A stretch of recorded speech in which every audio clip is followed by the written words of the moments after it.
Viewers, मेरा नाम अरसलान चिरा और आप देख रहे हैं लास्ट लुक प्रोडक्शन, जिसमें हम सीख रहे हैं एडोब फोटोशॉप CS5। तो आज एडोब फोटोशॉप CS5 का लेक्चर नंबर 11 है व्यूअर्स, जिसमें हम सीखने वाले हैं स्लाइस टूल और slice select tool. Slice tool और स्लाइस सेलेक्ट टूल क्या होता है और इसे किस तरह से इस्तेमाल करते हैं। ठीक है, तो हम एडोब फोटोशॉप ओपन कर लेते हैं। एडोब फोटोशॉप ओपन करने के बाद अब यहाँ पर मैं एक न्यू फाइल को ओपन कर लेता हूँ। ठीक है, न्यू फाइल मैं कोई भी ओपन कर लेता हूँ जी। मैं अपनी ही पिक ओपन कर लेता हूँ। ठीक है, मैंने अपनी पिक को ओपन कर लिया। उसके बाद अगर आप अपने टूल बार में आएंगे, ठीक है, तो उस टूल बार में आकर आप 5वें नंबर पर देखेंगे तो आपके पास क्रॉप टूल होगा। ठीक है, उस क्रॉप टूल का ड्रॉप डाउन मेन्यू खोलने के लिए अपने माउस से आप राइट क्लिक करेंगे तो आपके पास क्रॉप टूल के नीचे slice tool and slice select tool आ जाएगा। तो व्यूअर्स, स्लाइस टूल का बेसिकली जो इस्तेमाल होता है वो इसलिए होता है कि अक्सर हमें अपनी फेसबुक पर यानी कि हम लोग इमेजेस एडिट वगैरह करते हैं, तो जब उस इमेज को एडिट करते हैं हम लोग, तो ज़्यादातर एडोब फोटोशॉप में हम जब भी किसी इमेज को एडिट करते हैं तो उसका साइज़ बहुत ज़्यादा इंक्रीज़ हो जाता है, बहुत ज़्यादा बढ़ जाता है। तो स्लाइस टूल की मदद से हम लोग उस तस्वीर के कुछ पार्ट्स उसे बाय पार्ट्स डिवाइड कर लेते हैं। ठीक है, और उसके बाद उसे अपलोड करवाते हैं ताकि अपलोडिंग के लिए आसानी हो। तो हम लोग किस तरह से इसे करवाते हैं, यानी कि अगर मैंने इसके पार्ट्स करवाने हो तो किस तरह से करवाने होंगे। देखिए, अगर मैं चाहता हूँ जी मेरी ये पिक बहुत बड़ी है तो मैं इसके 3 अगर कर लेता हूँ जी हिस्से। अगर मैं इसके एक हिस्सा इतना कर लेता हूँ, ठीक है, उसके बाद दूसरा हिस्सा मैं कहता हूँ जी मैं इतना कर लूँगा, ठीक है, और थर्ड हिस्सा मैं इतना कर लूँगा, तो इसका साइज़ कम हो जाएगा। ठीक है, और कम होने के बाद मैं इसे आराम से अपलोड कर पाऊँगा। तो इसको इस तरह से आपने यानी कि 3 हिस्सों में मैंने अभी इसे डिवाइड कर लिया, सेलेक्ट कर लिया। ठीक है, उसके बाद मैं यहाँ पर आऊँगा फाइल में आकर आपने करना है जी save for web and devices. ठीक है, यहाँ पे मैंने इसको क्लिक किया। इसको क्लिक करते ही देखिए ये मुझे यहाँ पर बता रहा है जी आपने स्लाइस टूल को यूज़ किया हुआ है। ठीक है, आपने यहाँ पर कुछ भी नहीं करना, जस्ट आपने यहाँ पे GIF फॉर्मेट यूज़ हो रहा है। ठीक है, तो यहाँ पर आप अपना PNG करना चाहते हैं तो PNG कर सकते हैं, JPG करना चाहते हैं तो मैं JPG अभी तक सेलेक्ट कर लेता हूँ। ठीक है, JPG सेलेक्ट करके मैं इसको सेव करवाता हूँ। तो ये मैंने इसको सेव करवाया। अभी मुझसे पूछा कि मैं कहाँ सेव करवाना चाहता हूँ, तो मैं इसको कहता हूँ जी अब मुझे यहाँ पर सेव कर दो। ठीक है, और यहाँ पर इस फाइल का नाम मैं रख देता हूँ जी न्यू। ठीक है, न्यू इसका नाम रख दिया। उसके बाद देन मैं इसको ओके करूँगा।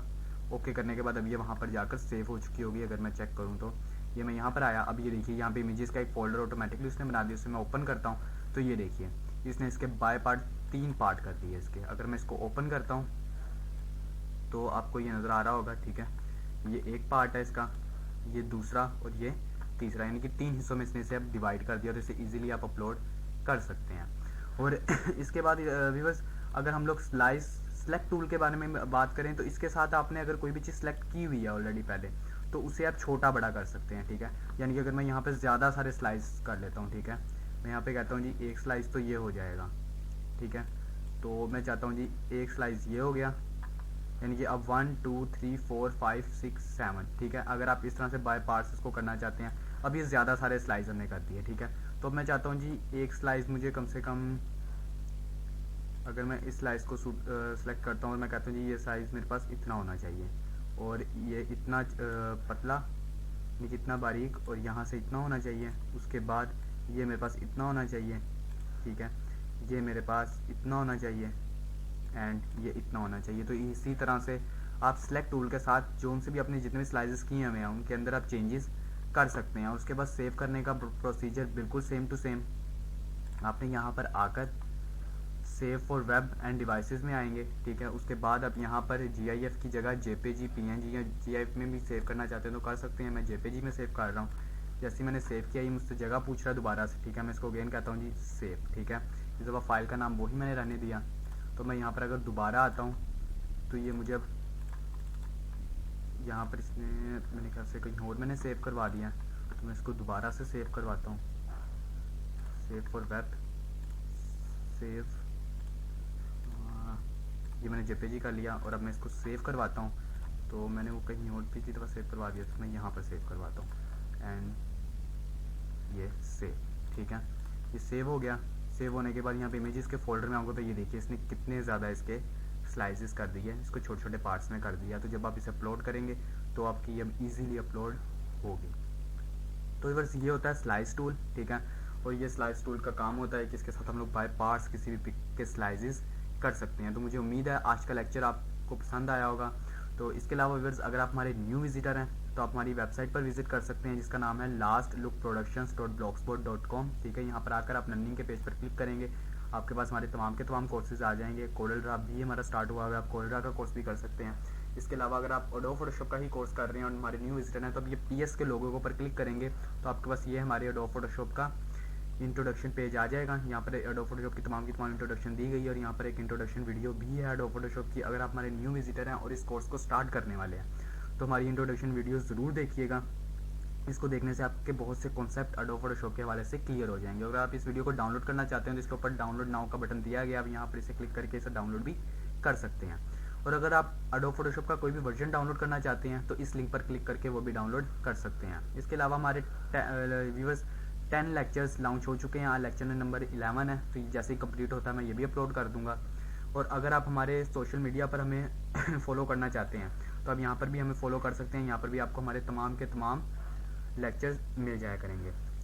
तो व्यूअर्स, अगर आप चाहते हैं कि हमारी वेबसाइट की तमाम अपडेट्स आप तक बाय ईमेल पहुंच जाएं करें, ठीक है, तो इसके लिए आप फॉलो बाय ईमेल में अपना ईमेल लिखकर सबमिट करवा देंगे। ठीक है, इसको सबमिट करवाते ही आपके पास आपकी ईमेल पर एक छोटी सी नोटिफिकेशन आएगी, वहाँ पर आपने उसे अप्रूव कर देना। उसे अप्रूव करने के बाद हमारी वेबसाइट की तमाम अपडेट्स आप तक बाय ईमेल पहुँच जाया करेंगी।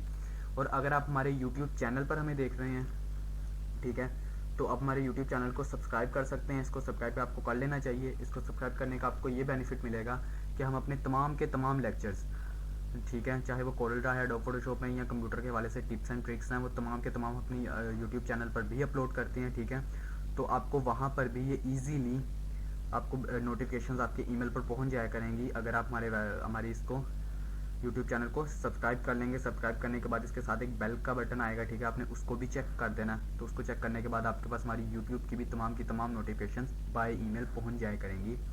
इससे आपको हमारे YouTube चैनल पर बार बार आकर या हमारी वेबसाइट पर बार बार आकर ये चेक करना नहीं पड़ेगा कि हमारी क्या न्यू अपडेट्स हैं, क्या हमने नई पोस्ट की हैं या वीडियोज़ अपलोड की हैं।